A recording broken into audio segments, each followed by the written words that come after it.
Well, welcome to Advocacy Through Storytelling. And as you know, here at Network, we're really engaged with policy, and often we have really detailed policy interests. But what we've learned is that unless our policy connects with real people's lives, we don't accomplish a lot. And Pope Francis says in Joy of the Gospel that realities, the stories of real people, are more important than any theory that we have in our head. So while we've been doing storytelling at Network for a very long time, Pope Francis's articulation helped us to see the why of it, because it touches people and makes people pause. For instance, let me give you an example of on the first bus trip, I met Billy and his wife in Milwaukee at the St. Benedict the Moor dining room. Somebody knows St. Benedict. Any of you know? Oh, you do. All right. Never mind. But St. Benedict the Moor dining room gives a free meal to anyone who shows up every night of the year.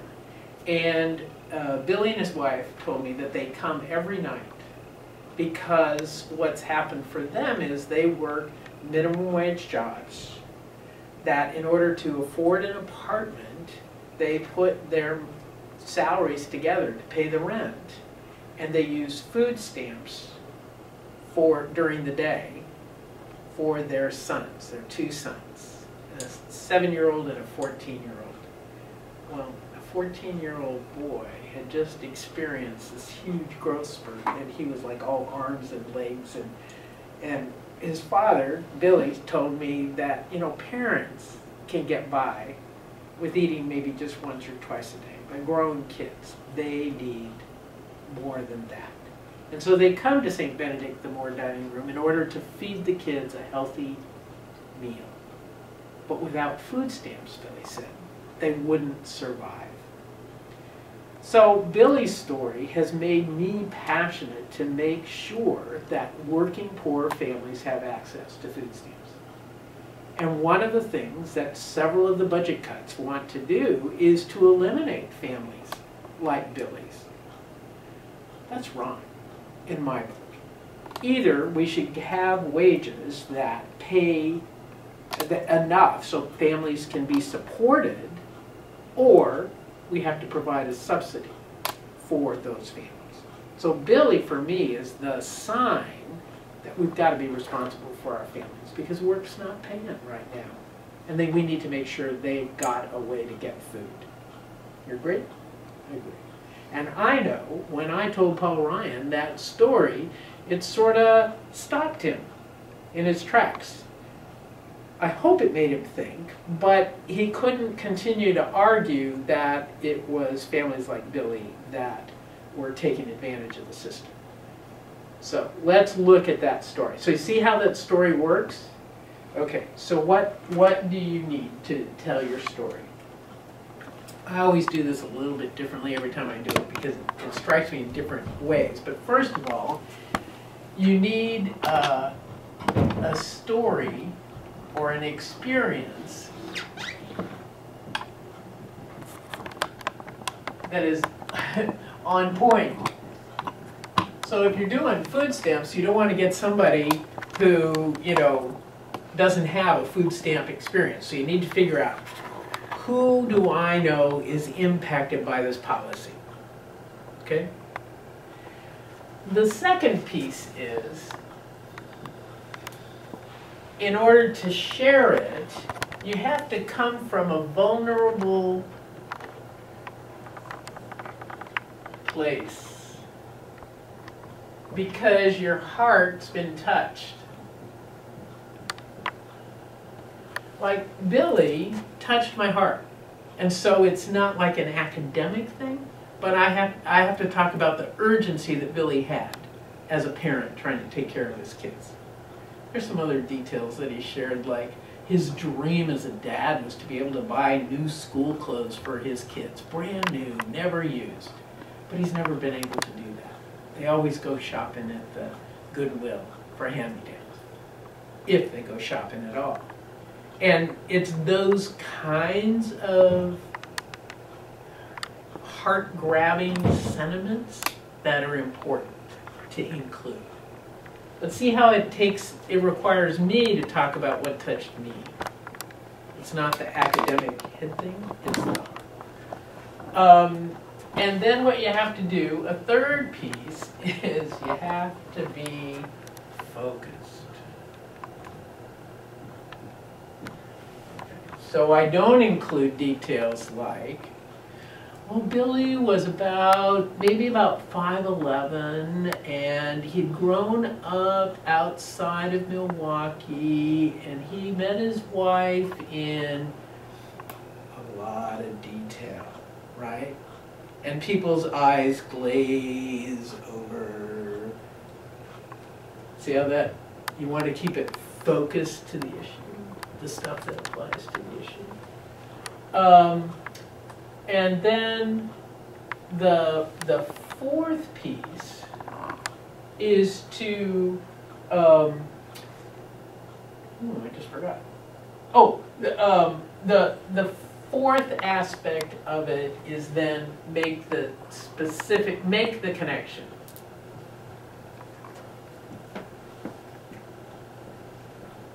So if I just stopped after saying, well, Billy and his wife, they use food stamps during the day and they go to the dining room at night in order to feed their kids. But then you want to say, and that's why the Paul Ryan cuts to food stamps are unacceptable, because it would adversely impact Billy and his wife. We're better than that. Now, another interesting way to do it is to say food stamps are supporting Billy's employer, because Billy's employer doesn't have to pay a living wage and he can still have a fed worker and a worker's family. So food stamps are benefiting the worker and they're benefiting the employer. If you want to take it another step further, all right, they're benefiting the worker, the employer, and the customer, because salaries are lower in this company, don't support a family, and so the customer pays lower prices. That's the deal we've made. See how that works together? We can weave them together. Okay, so let me give you another example of, this one's less on policy, but it's the one that's in my head. Let's look at the issue of racism and prejudice. Let's look at that. And Amy, who was at the Mothers to Mothers group in St. Louis, broke my heart. When she teaches in a university, and she was telling us about how she has to quiz her 8th grader and 10th grader boys about what they're going to do when they're stopped by the police. Not if, but when. And what she says is that she tells them that you have to keep your hands out of your pocket, you have to keep your arms away from your body, you have to say yes sir, no sir, and you don't get any teenage attitude. And her 8th grader said to her the week before we were there, he said, "Mommy, how long is this going to go on?" And she had to say to him, "The rest of your life." Well now, because of that experience touching my heart, I say we need to stop that. We need to end racism and the prejudice that we carry towards each other.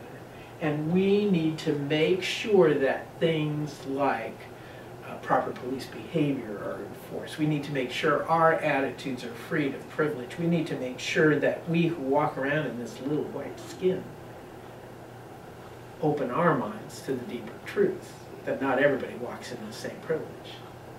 Also means that the Voting Rights Act gets passed so that everyone can access the ballot box, because we're pushing too many people away.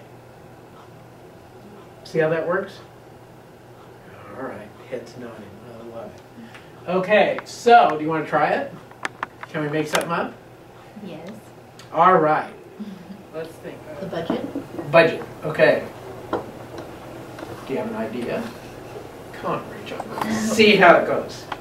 Well, for my blog, I used a story of Jazer. Uh-huh.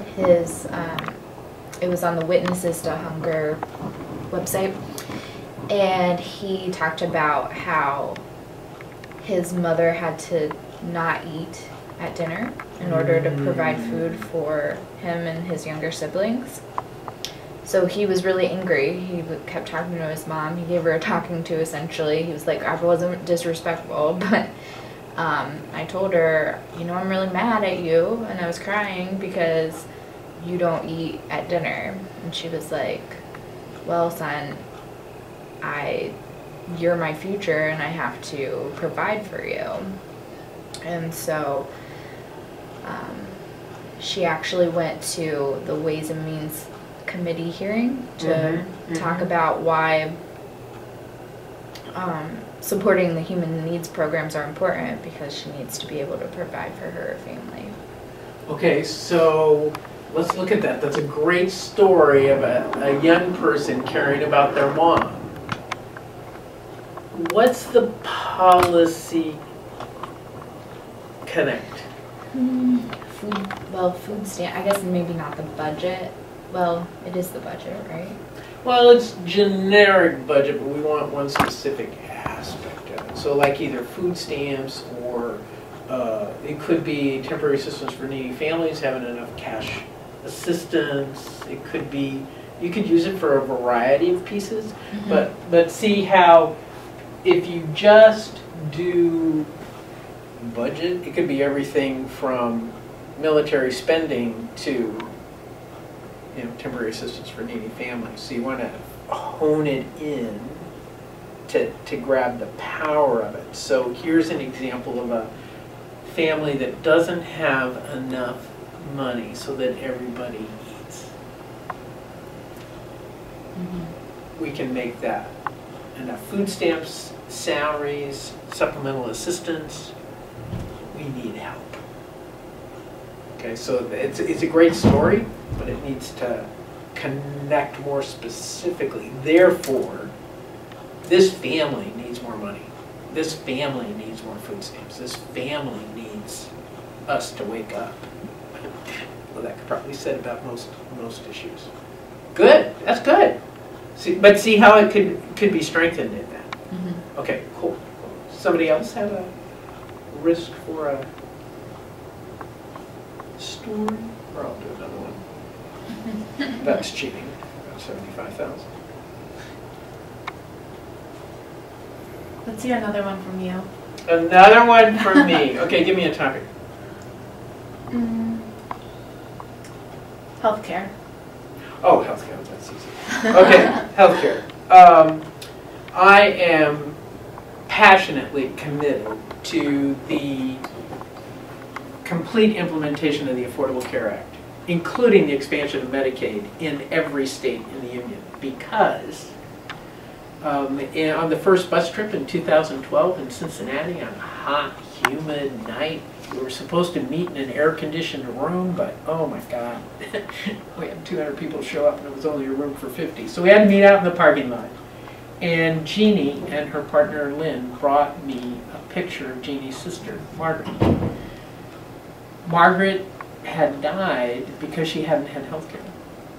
She lost her health care when she lost her job in the recession. And Jeannie and Lynn came directly from Margaret's memorial service and brought me her picture. I held and we wept.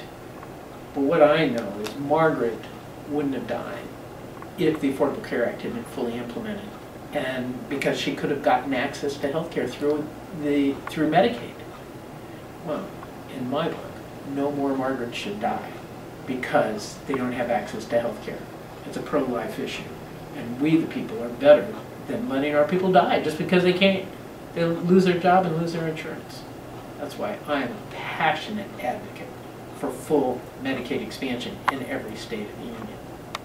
Now, that would be my end of this, but here's the second piece of that story, is that it's also about community where each of us does our part.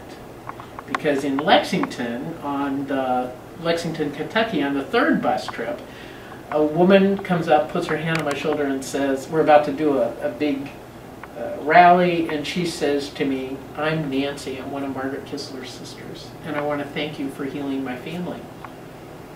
Walks away. What? Well, it turns out that I ran after her, grabbed her, talked to her.